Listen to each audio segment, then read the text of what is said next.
સમગ્ર વિશ્વની રાજનીતિના ઇતિહાસમાં 26મી મે 2014 એક નવું પાનું મરાયું.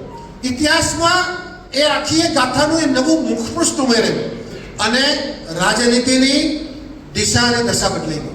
રાજનીતિની પરિભાષા એક નવી શરૂ થઈ અને પરંપરાગત વિકાસથી ઉપર ઉઠીને, પારિવારિક વિકાસથી ઉપર ઉઠીને, તૃષ્ટિકરણની રાજનીતિથી ઉપર ઉઠીને લોકભોગ્ય નિર્ણયો થાય અને ગામ, ગરીબ, દલિત, પીડિત, શોષિત, વંચિત, ખેડૂત, ખેતમજૂર આ વિકાસ ગામડા તરફ એની દિશા બદલાય એવો એક નવો અધ્યાય માન્ય નરેન્દ્રભાઈ મોદીએ આપણા સૌના લાભાર્થે શરૂ કર્યો અને પરિણામે 14 થી 19 અને 19 થી 24 સતત આપણી આ વિકાસ યાત્રા ચાલે છે. અનેક નવા પરિણામોનો ઉમેરો થયો. અહીંયા શાંતિલાલભાઈએ વાત કરી, અનેક યોજનાઓના આંકડા આપ્યા તમને કે લગભગ 4 ગણું, 5 ગણું, 7 ગણું, 10 ગણું આપણને એમાં ફાયદો થયો.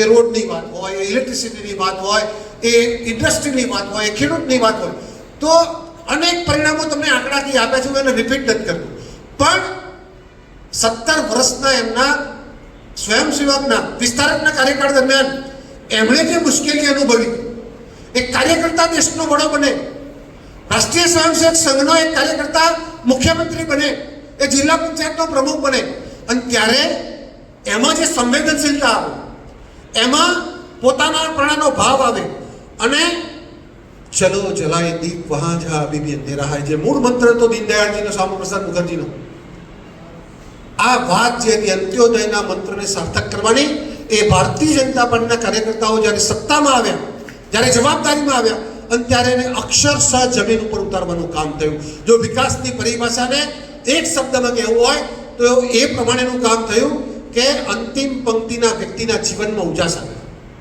જ્યાં નથી પહોંચ્યું ત્યાં પહોંચાડવાનો પ્રયાસ થયો, પ્રામાણિક પ્રયાસ થયો. અને તમે એટલે જુઓ કે એમણે મુશ્કેલી બેઠી હતી કે કોઈ કાર્યકર્તાના ઘેર જમવાનું હોય અને લાકડા પલળી ગયા હોય અને ખીચડી કાચી ખાવી પડે કે રોટલો કાચો ઉતરે અને કાચો ખાવો પડતો, તો એ વેદના એના મનમાં હતી. એક ગામથી બીજે ગામ જવા માટે રસ્તાઓની મુશ્કેલી હતી, ચોમાસામાં નહોતું જવાતું, નદી ઓળંગાતી નહોતી, તો બ્રિજોનું નિર્માણ થયું કે નાળિયામાં કાચા રસ્તા, પ્રધાનમંત્રી ગ્રામ સડક યોજનાનો જો વિચાર કોઈને આવ્યો હોય ને તો એ વખતે ધક્કા મારવા પડતા હતા ને કોઈના સ્કૂટરના, એનામાંથી એમને વિચાર આવ્યો. એટલે પોતાના જીવનકાળ દરમિયાન અંધારામાં સૂવું પડતું હતું, લાઇટ નહોતી, અને વડીલો, બીમાર વડીલોને જે મુશ્કેલી પડતી હતી લીમડાની છે એ એમણે જોઈ હતી ને, એના આધારે 24 કલાક વીજળીનો વિચાર આવ્યો. એટલે યોજનાઓને, જનસામાન્યની મુશ્કેલીને સરકારમાં લઈ જવાનું અને સરકારમાં યોજના બનાવી અને અધિકારીઓ પાસે એ છેક છેવાડાના માનવીના ઘર સુધી પહોંચાડવાનું કામ આ 11 વર્ષમાં થયું છે. મને લાગે છે કે સમગ્ર વિશ્વની રાજનીતિમાં આ જે કામ થયું છે, અને એટલે એમણે વિકાસ માટેના 4 આયામો નક્કી કર્યા. પહેલા આપણે કહેતા હતા પટેલ સમાજ, ઠાકોર સમાજ, ક્ષત્રિય સમાજ, રબારી સમાજ, ચૌધરી સમાજ, મારો આગેવાન વાત કરે, મારા સમાજનો પ્રશ્ન, મારા સમાજનું માગણી, એ આખી દિશા બદલી નાખી. ગરીબ, ખેડૂત, યુવાન અને મહિલા 4 નવી જ્ઞાતિ આવી અને આખો એ વિકાસ છે એ 4 દિશામાં લઈ જવાનું કામ થયું. ચારે લોકોની જે મુશ્કેલી હતી અને છેક અંતિમ પંક્તિ સુધી એ લોકોના જીવનમાં ઉજાસ આવે એવો વિકાસ થયો. આ 4 પરિણામોની ઉપર રાષ્ટ્રીય લેવલે તમે જુઓ તો અહીંયા સેવા, સુશાસન અને ગરીબ કલ્યાણનું આપણું સૂત્ર છે, પણ રાષ્ટ્રીય ફલક ઉપર જે રીતે ભારતીય જનતા પાર્ટીને ભારતનો ઝંડો લહેરાયો, એના મૂળમાં કામ કરવાની જે પદ્ધતિ હતી, મેં અગાઉ કીધું એ પ્રમાણે ટુકડો નાખવાનું જે કામ કરતા હતા, આગેવાનોને રીઝવી અને આખા ગામના મત લેવાની જે પદ્ધતિ હતી, એમાં બદલાવ આવ્યો. અને ન માત્ર વિકાસ એટલે રોડ રસ્તા, ગટર પાણી કે શાળાનો ઓરડો નહીં, વિકાસ એટલે ભારત વર્ષનું આંતરરાષ્ટ્રીય સન્માન, એ વિષય રહ્યો. બીજો વિષય રહ્યો, શાંતિલાલભાઈએ બહુ સરસ વાત કરી કે સુરક્ષાની વાત, સરહદી સીમાડાની સુરક્ષાની વાત, સ્વમાનની વાત. ત્રીજી વાત આવી કે આપણે ભારતીય છીએ, સનાતન હિન્દુ ધર્મના સંવાહક છીએ.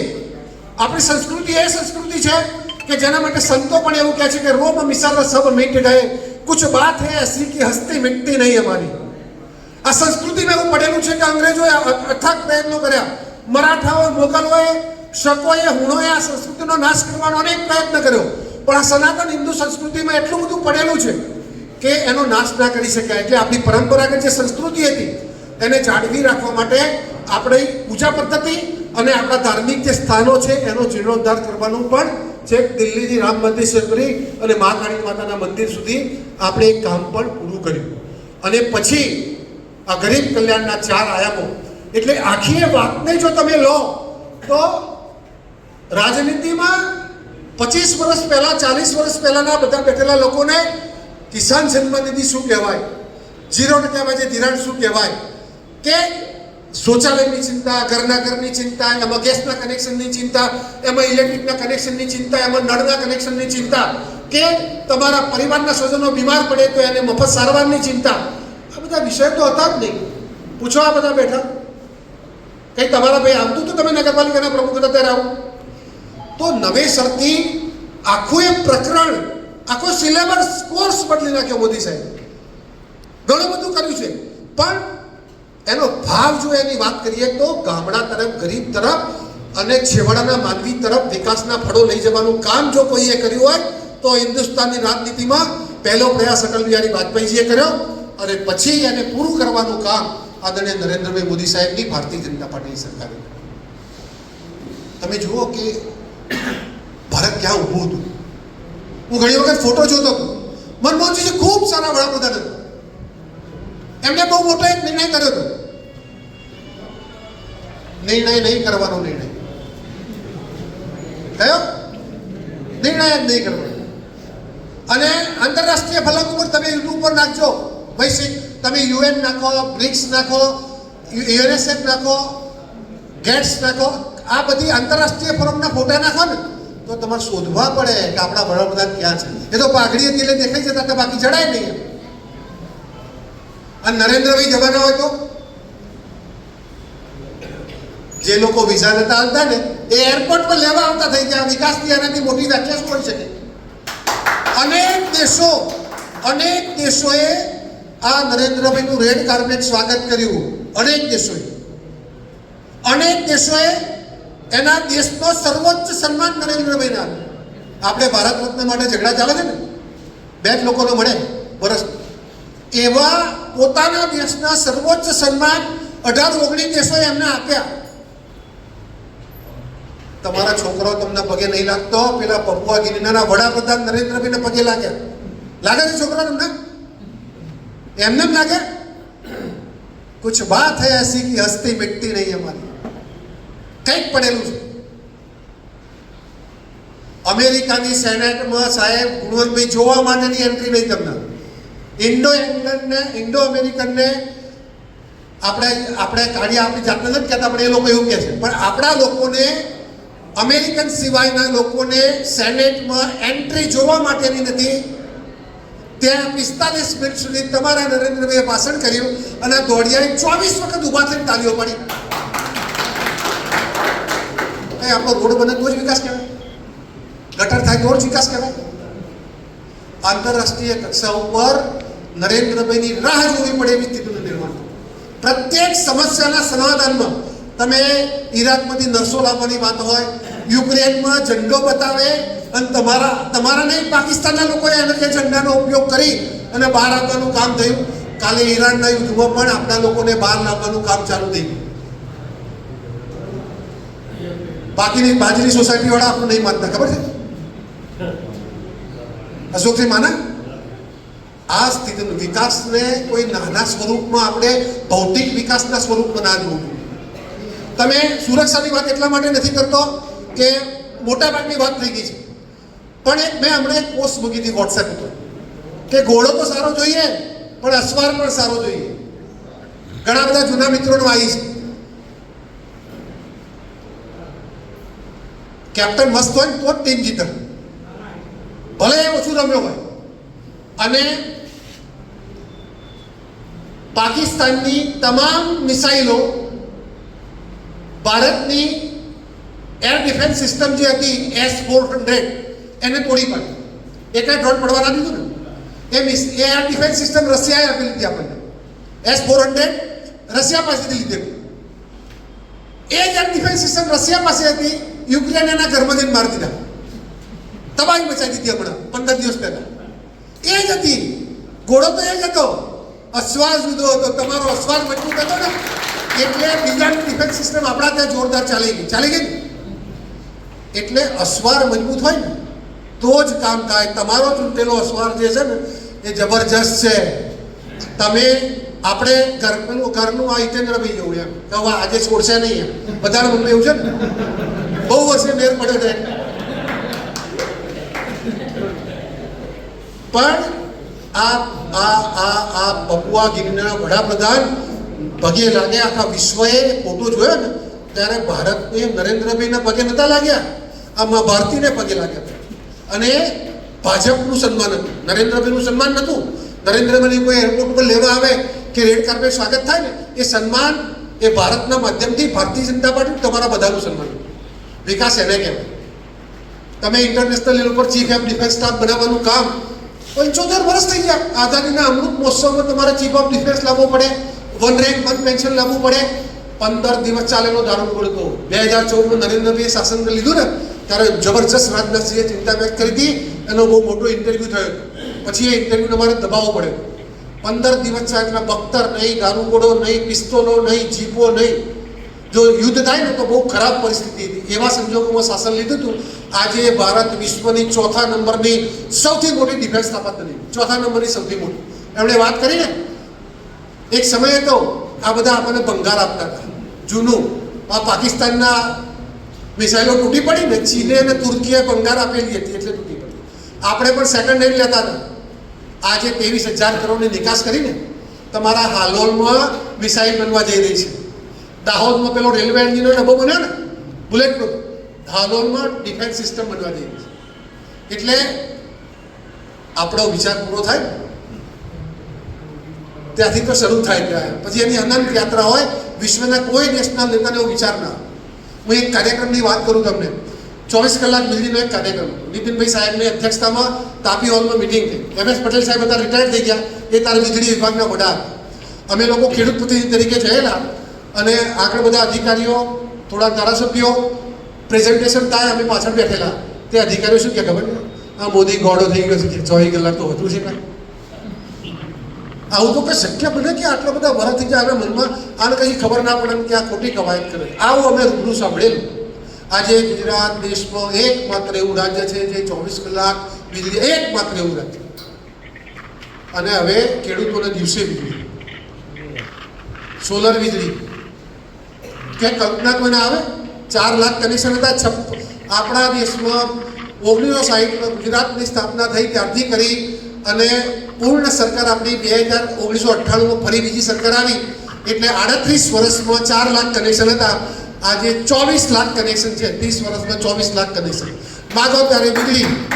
તમે કોઈ પણનું વીજળીનું કનેક્શન પેન્ડિંગ હોય મને કહેજો, 90 દિવસ થાય મને કહેજો, વીજળીનું કનેક્શન આવી જશે. મેં 1987માં દુકાળ પડ્યો ત્યારે અરજી કરી હતી. 92 કે 93માં કનેક્શન આવ્યું. તમારા ઓડી પંડ્યા સાહેબ બેંક ઓફ ઇન્ડિયાના અધિકારી હતા. બેંક ઓફ ઇન્ડિયા લોન આપતું હતું, બોરનું કોઈ આપતું નહોતું. એટલે લોન લઈ લેવાની, બોર બનાવવાનો, બોર બની જાય એટલે એના સર્ટિફિકેટ સાથે અરજી કરવાની, પછી વેઇટિંગમાં નંબર ચડાય અને વહેલામાં વહેલું 5-6 વર્ષે નકર 10 વર્ષે કનેક્શન મળે. અડધો બોર ફેલ થઈ જાય, હપ્તા ભરી કમર તૂટી જાય. જે બાકી હોય હપ્તામાં જતું હતું ને. આમાં કશું કરવાનું નહીં. મોદી સાહેબ એમ કીધું ભાઈ આપણે બોર પહેલાં નહીં બનાવવાનું, પહેલાં અરજી લઈ લેવાની, નંબર આવે 3 મહિના પહેલાં બોર બનાવવાનું.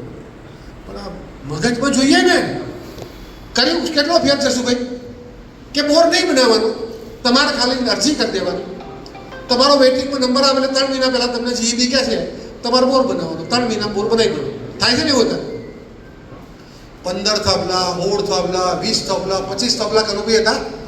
આમાં વીજળી આવતી હતી.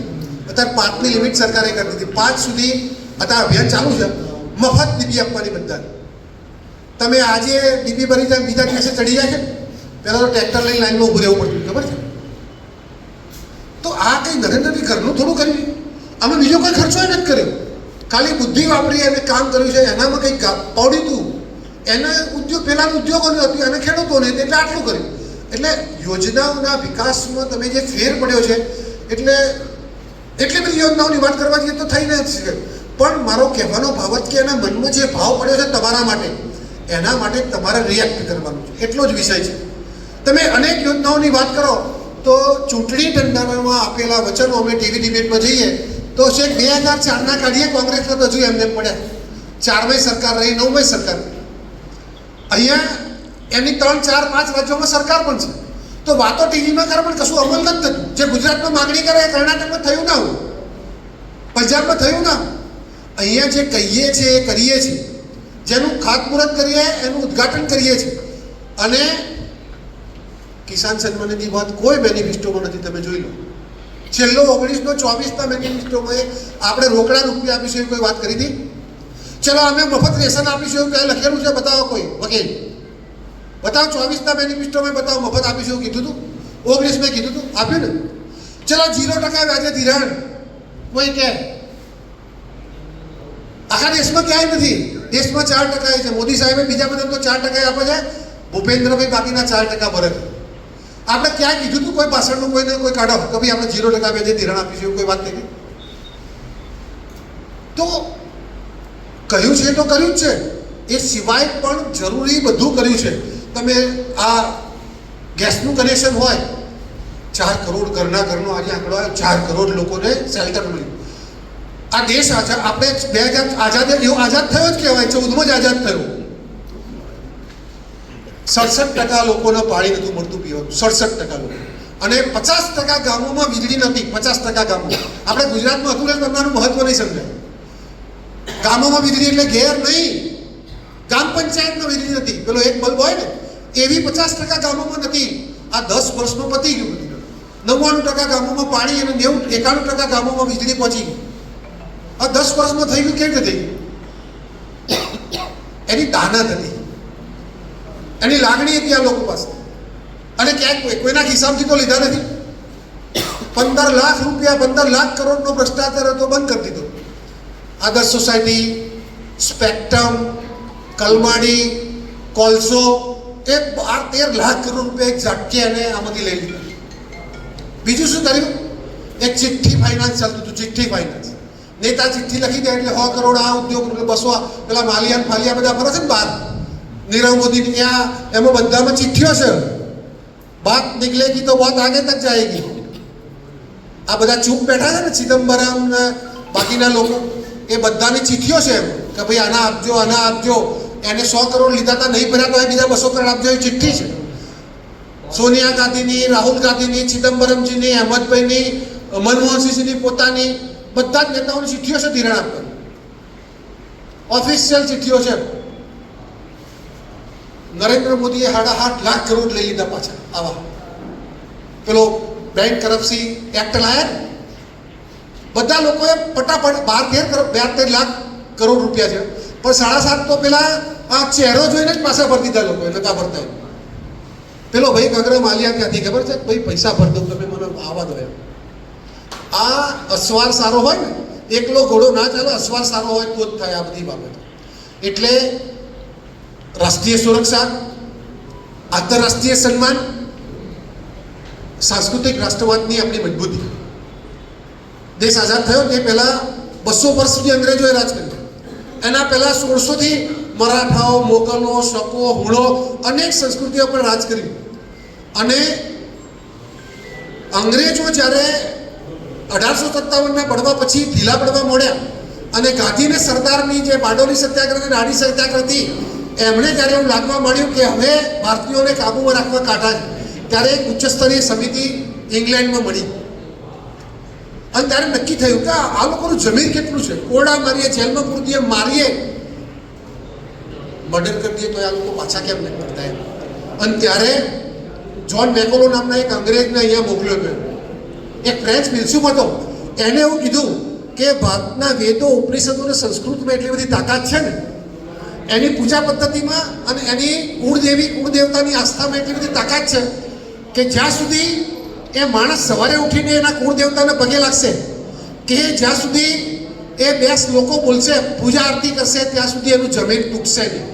અને એટલે મેકોલોને મોકલી અને આ અંગ્રેજી ભાષાવાળું આપણું છે ને, સંસ્કૃત અને ગુજરાતી કે હિન્દી તરફથી આપણને દૂર કરી અને આ અંગ્રેજી તરફ વાળવાનો એનો એ બહુ મોટું કાવતરું હતું કે આ લોકો સંસ્કૃતમાં એટલી બધી તાકાત છે કે તમારી અંદર પડેલી જે આંતરિક શક્તિઓ છે ને એને બહાર લાવવાનું કામ કરે. અને નહીં વેચાવા માટેનું જમીન છે ને છેલ્લા 10 વર્ષમાં ઓછું થયું છે, પણ બાકી આપણે નોટ ફોર સેલ આઈટમ હતી. ભારતીયો ગુજરાતીઓ એટલે નોટ ફોર સેલ આઈટમ હતી. આપણું જમીન ખરીદી ના શકાય એવું હતું. અને એટલે એણે શું કર્યું, આપણા ધર્મસ્થાનોને નાબૂદ કરવાનું કામ કર્યું, નાશ કરવાનું કામ. પહેલું સોમનાથથી ચાલુ કર્યું. આ લોકો હતા કે રાષ્ટ્રપતિ સરદાર સાહેબ સોમનાથના જીર્ણોદ્ધારમાં ના આવે એટલા માટે કેબિનેટ બોલાવી.